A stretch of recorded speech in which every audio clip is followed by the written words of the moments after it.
Hello everyone, welcome back to the Mega Magikarp YouTube channel. I'm Magikarp, and today, we're back.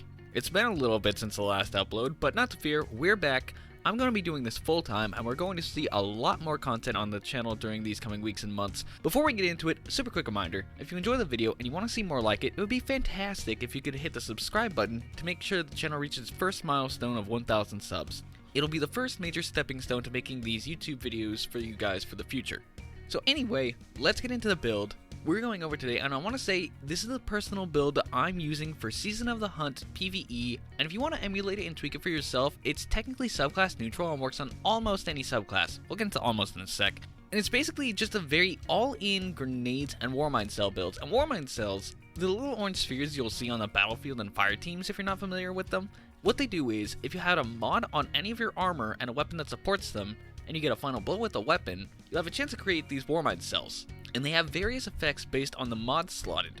One of the common things people will do is just use the most basic mod, the one called Global Reach, to give all your weapons the chance of creating a basic nuclear warhead. The damage and range for Warmind Cell with Global Reach alone is impressive and will do crazy things like let you accidentally get a Massacre Medal on Gambit, which is 12 rapid kills. But we're not just looking to add a secondary oops I blew up the world effect on our weapons, no. We're trying to maximize every Warmind Cell. And to clarify, it's not just any weapon that we can use for Warmind Cells. They specifically have to be either one of the 7 Seraph weapons or the Ikelos weapons. And to list them, there's not any really one bad weapon. The closest will probably be the Ikelos Sniper Rifle, just because it's not all that powerful even at its maximum potential. But all of the primary weapons have pragmatic functions in the game. First off, during Season of the Hunt, hand cannons, submachine guns, auto rifles, and even shotguns make up the artifact list of anti-champion weapons. Meaning the only Warmind Cell capable weapons that aren't able to affect champions this season are the 7th Seraph Sidearm, the 7th Seraph Light Machine Gun, and the Ikelos Sniper Rifle. But besides those 3, your options for a build and also being anti-champion capable are very mix and matchable. If you want to have both a primary and a special that are able to make Warmind Cells, your options are limited to either the 7th Seraph Carbine and the Officer Revolver for the kinetic slot, because none of the Ikelos weapons roll in the kinetic slot. Moving on, we have a little bit of a cheat.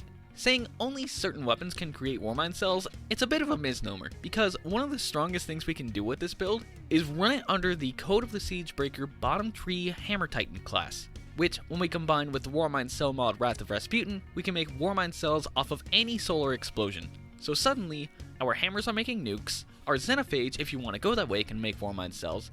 My personal favorite is 1000 Voices. It's a lot more open from the heavy weapon and ability side. Solar Dragonfly explosions and any random solar special weapon that breaks a shield and kills an ad nearby can trigger it too, but that's a little bit inconsistent.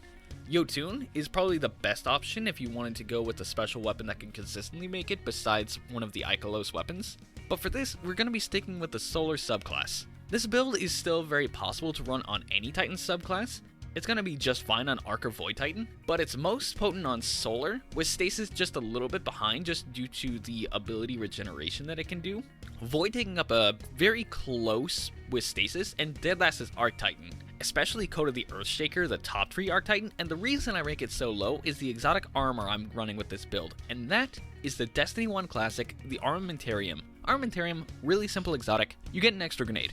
Nothing flashy, you don't need to do anything like run a specific grenade, you don't need to get a melee kill first, you just have it, and it's there all the time.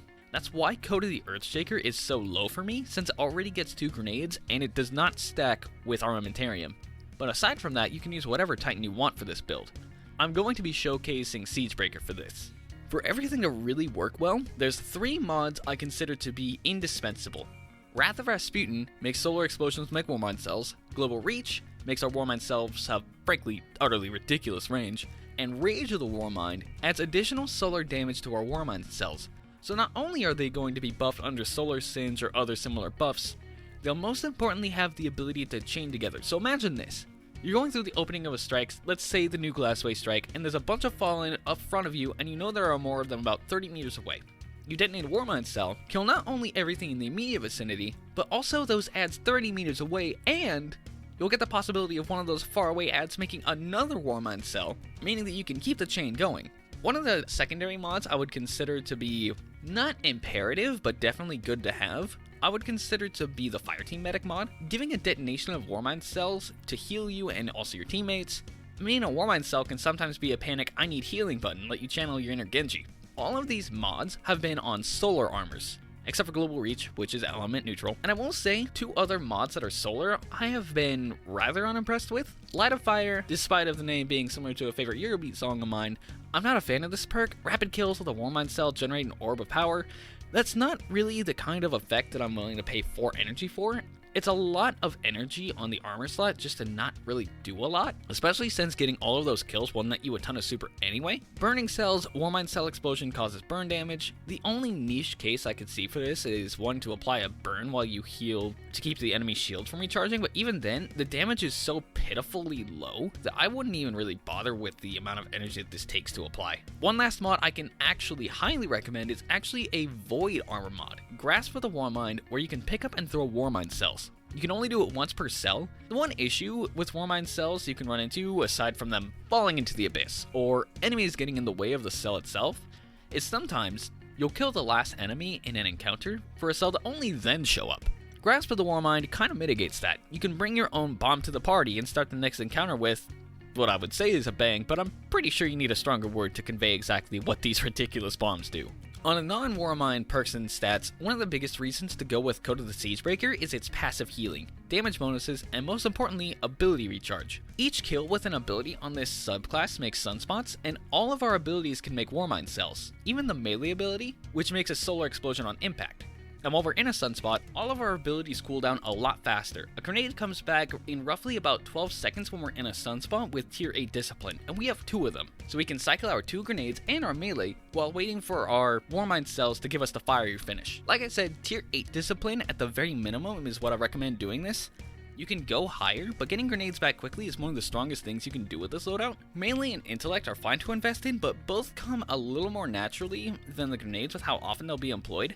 Plus, if you really want to invest in the super regeneration, the perks Ashes the Asset on the helmet is one of the best things that you can add to your arsenal, giving additional super energy on each grenade kill. And one quick note, when you're using this subclass, be sure when you're running around in PvE and you have a super active, you can't actually detonate Warmind cells when you have your super active. You actually have to shoot them with guns, so when you're going through strikes, through Gambit, what have you, make sure that you're actually trying to fire off your weapons onto the Warmind cells. Don't try to throw hammers at the Warmind cells, you'll just look silly. Finally, for the weapons, it's pretty simple. 7th Seraph Carbine, 7th Seraph Shotgun, and any number of different exotic heavy weapons that do solar damage. For the 7th Seraph Carbine, I did 4th times the charm and Vorpal weapon with a minor spec mod. Nothing flashy, but kinda gets the job done really solidly, living up to its flavor text. Myself personally, I do prefer the 7th Seraph Shotgun just a little bit, but the Icolo Shotgun is probably a little bit better, all things considered. It is a little bit easier to get a good roll on the 7th Seraph Shotgun. I'm actually going to go and put a video out here in a little bit that'll go over the different perks you can get on some weapons, but I actually don't think that it's actually relevant for the Icolo Shotgun just because its perk pool is so small. When you look online, it only actually has 4 different perks in its very far right 2 columns where the main perks are, so I wouldn't really even worry about it too much. You're able to get really good rolls really consistently with this shotgun, like all the time. They basically drop like candy. The particular one that I'm using here is Lead from Gold and Vorpal, again very much just on efficacy rather than facilitating flashing things. At least on the weapon side. The flashy stuff is all on the bombs. Lament in the exotic heavy slot, that is just really powerful right now in the current sandbox, shreds basically anything. Xenophage, really ammo efficient, really good option, really just leans into the Warmind cells. 1000 Voices, personal bias aside from loving the weapon, also just really cheap on the armor side.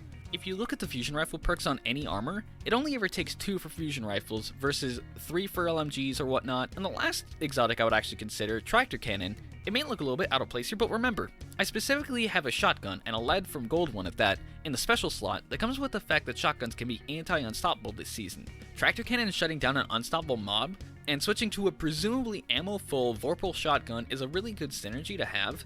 I don't think it'll be enough for Grandmasters, but I think that it will be a very solid pick for anything Master level content below, especially since a single shotgun ammo finder will work for both weapons. And this more or less sums up the Solar Titan for the Season of the Hunt that I'm using throughout this season. That's the video that we have for today. Anyway, that's the build for the day. Let me know what you think. Would you swap around any weapons or mod? What other synergies would you add? Would you try to go an exotic primary or a special instead?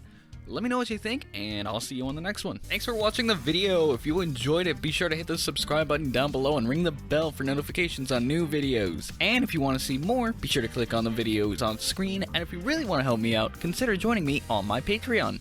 Every little bit helps to keep my videos going and keep my lights on. We'll see you on the next video.